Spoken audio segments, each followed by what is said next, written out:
Assalamualaikum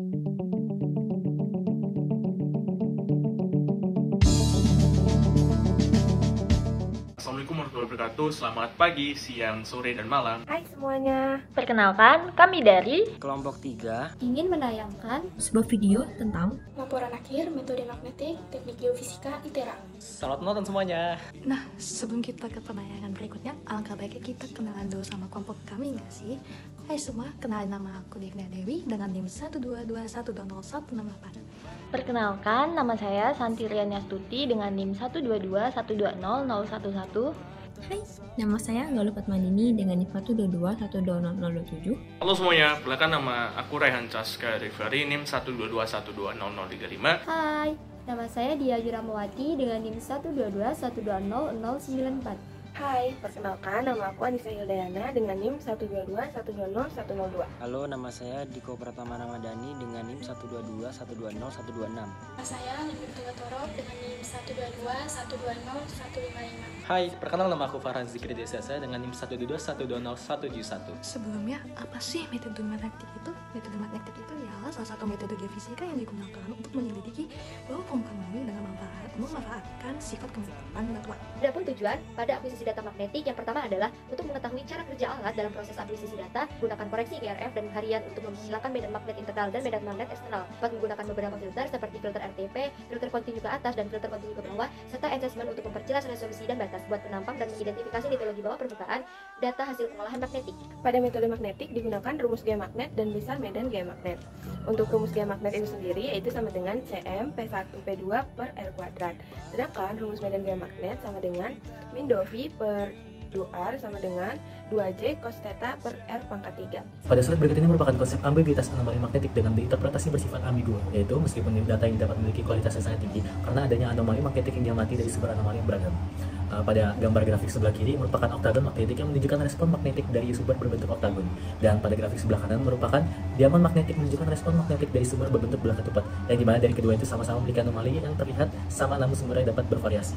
Terdapat dua jenis koreksi yang digunakan dalam pengolahan data ini, yaitu koreksi diagonal atau koreksi harian dan juga koreksi GRF. Koreksi diagonal atau koreksi harian adalah sebuah koreksi yang diakibatkan dari nilai medan magnet bumi yang dipengaruhi oleh perbedaan waktu serta efek radiasi matahari dan juga efek dari benda langit di sekitarnya. Yang kedua yaitu koreksi IGRF atau koreksi International Geometric Reference Plot, adalah sebuah koreksi yang terjadi akibat nilai medan magnet utama bumi yang dipengaruhi oleh efek rotasi dan jajah di bumi. Berikut merupakan peta desain akuisisi di setiap kelas, yaitu kelas A, B, C, dan D, di mana kita melakukan akuisisi di depan kebun raya ITERA. Slide berikutnya yaitu peta desain geologi regional, di mana di setiap kelas A, B, C, dan D terdapat formasi geotektonik. Adapun beberapa alat yang digunakan dalam akuisisi data magnetik, yang pertama yaitu GPS atau Garmin yang digunakan untuk mencari navigasi, penentu koordinat dan elevasi. Kemudian yang kedua ada magnetometer atau main unit yang digunakan untuk mengukur kekuatan atau arah medan magnet di lokasi tersebut dan sebagai pusat pengambilan data pada alat tersebut. Kemudian ada sensor magnetik yang digunakan untuk mengukur intensitas atau arah medan magnet di lokasi tersebut. Lalu ada tiang penyangga sensor yang digunakan untuk menyangga pada sensor magnetik dan gradiometer. Kemudian ada kabel synchronization yang digunakan untuk menghubungkan sensor magnetik dengan magnetometer. Kemudian ada sensor magnetik yang digunakan sebagai alat pendukung dalam mengakomodasi magnetometer dan perangkat terkait selama dilakukannya survei lapangan. Lalu ada kain lap yang digunakan untuk membersihkan adanya kotoran pada alat setelah dilakukan pengambilan data. Yang terakhir ada payung dan juga helm. Payung digunakan untuk melindungi main unit dan menghindari overhead pada main unit, sedangkan helm untuk melindungi keselamatan perhatikan ketika melakukan pengambilan data. Proses pengolahan data magnetik dimulai dengan perhitungan koreksi harian dan IGRF, kemudian dilanjutkan dengan pembuatan peta TMI dan peta elevasi. Analisis spektral dilakukan dengan menggunakan perangkat lunak seperti Oasis Montage dan juga Microsoft Excel untuk menghasilkan peta UC dan peta DC. Data kemudian disaring menggunakan filter Gaussian dan Butterworth yang dimana akan menghasilkan peta TDX, Theta, FHD, dan INH. Selanjutnya dilakukan pembuatan data gradien seperti DX, DY, DZ, dan juga SVD. Proses ini dilakukan dengan pemodelan untuk menghasilkan informasi yang lebih mendalam. Baik, di sini saya akan menjelaskan tentang hasil pengolahan peta TMI dan elevasi. Peta TMI atau Total Magnetic Intensitas.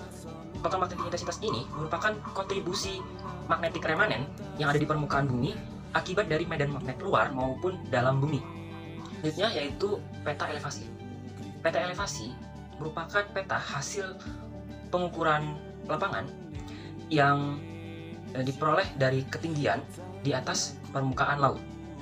Di sini, peta elevasi memiliki rentan berkisar 108,2 hingga 125,6. Selanjutnya yaitu hasil pengolahan peta RTP. Peta RTP atau reduct tupole merupakan sebuah filter yang digunakan untuk mempermudah dalam proses interpretasi. Peta reduct tupole ini dibuat karena sifat dipol dari anomali magnetik. Hasil pengolahan peta regional, di sini kita menggunakan dua filter utama, yaitu Butterworth dan Gaussian. Nah, sebenarnya keduanya pada hasil peta regional tidak jauh berbeda, namun jika kita lihat lebih jauh pada peta hasil Gaussian itu terlihat lebih smooth ataupun halus pada rentang-rentang anomalinya. Sedangkan ketika kita melihat dari peta Butterworth, itu memang terlihat bahwa ada cut-off tajam ataupun detail-detail yang cukup menarik lah jika kita lihat pada hasil peta Butterworth. Nah, selanjutnya pada peta residual sebenarnya hampir sama dengan hasil pada peta regional begitu. Terlihat bahwa yang Gaussian ini jauh lebih smooth dibandingkan yang Butterworth. Namun ketika kita sudah jelaskan tadi, karena pola pendekatan yang berbeda, namun ketika kita berbicara mengenai residual, itu artinya kita memang butuh detail-detail tajam, ataupun seharusnya tidak boleh terlalu smooth juga, sehingga kita nanti dapat menganalisis lebih lanjut mengenai kondisi bawah permukaan. Pada hasil TDR akan menonjolkan anomali-anomali dangkal begitu, sehingga yang terlihat sebenarnya pada hasil TDR itu mempermudah identifikasi lokasi pada yang mempengaruhi daripada anomali dangkal pengukuran. Nah, kemudian pada enhancement TDX, di mana enhancement TDX ini adalah dirt angle yang dinormalisasi terhadap gradien horizontal begitu.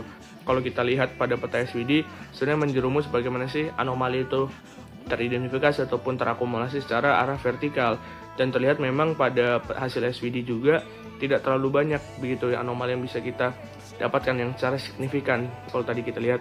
Namun pada peta theta ini kita bisa lihat bahwa range anomali tinggi ataupun yang berada di tepi-tepi ini lebih suram ataupun lebih hilang begitu dibandingkan hasil sebelumnya, dikarenakan pada peta theta ini menekankan gradien transisi cepat dalam data magnetik. Peta FHD sebenarnya bisa kita lihat hasilnya hampir serupa dengan peta SPD, namun karena FHD ini first horizontal derivative, artinya kita mengedepankan secara arah horizontalnya.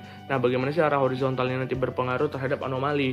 Artinya ini kita coba melihat secara luas lah bagaimana anomali dan terakumulasi dan terpengaruh satu sama lain secara garis horizontalnya, atau INH atau improvement normal horizontal sebenarnya hampir sama dengan yang FHD kalau kita lihat hasilnya.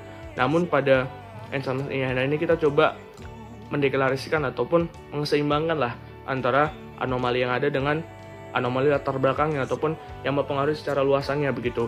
Nah, berdasarkan hasil enhancement yang kita lakukan dan analisis lebih lanjut mengenai kondisi geografis dan geologisnya, dari kelompok kami juga melakukan pemodelan begitu pada hasil 2D forward modelingnya. Dan sini kita menggunakan 3 lapisan utama, yaitu batu tuff, batu pasir, dan batu lempung. Sedangkan untuk batu tuff sendiri kita menggunakan di lapisan paling atas, dan batu lempung di lapisan kedua, dan batu pasir di lapisan ketiga. Pada slide berikut ini merupakan hasil kesimpulan yang dimana dapat dilihat secara detail. Namun dari kesimpulan slide ini dapat diambil kesimpulan lebih jelas bahwa proses kerja alat nantinya sangat menentukan akurasi hasil resonans magnetik. Penyesuaian alat terhadap kondisi lapangan diperlukan untuk meningkatkan kualitas data. Koreksi data seperti IGRF dan koreksi harian penting dilakukan karena ada gangguan internal dan eksternal selama akuisisi. Filter seperti RTP, UC, DC, adjustment, dan lainnya digunakan untuk mempertajam resolusi peta sehingga mempermudah analisis dan interpretasi. Hasil data dipengaruhi oleh kualitas alat, keahlian operator, serta kondisi lapangan. Interpretasi geologi bawah permukaan membutuhkan adanya trial dan error yang nantinya didukung oleh data tambahan seperti peta geologi regional dan penelitian sebelumnya untuk meningkatkan akurasi pada peta.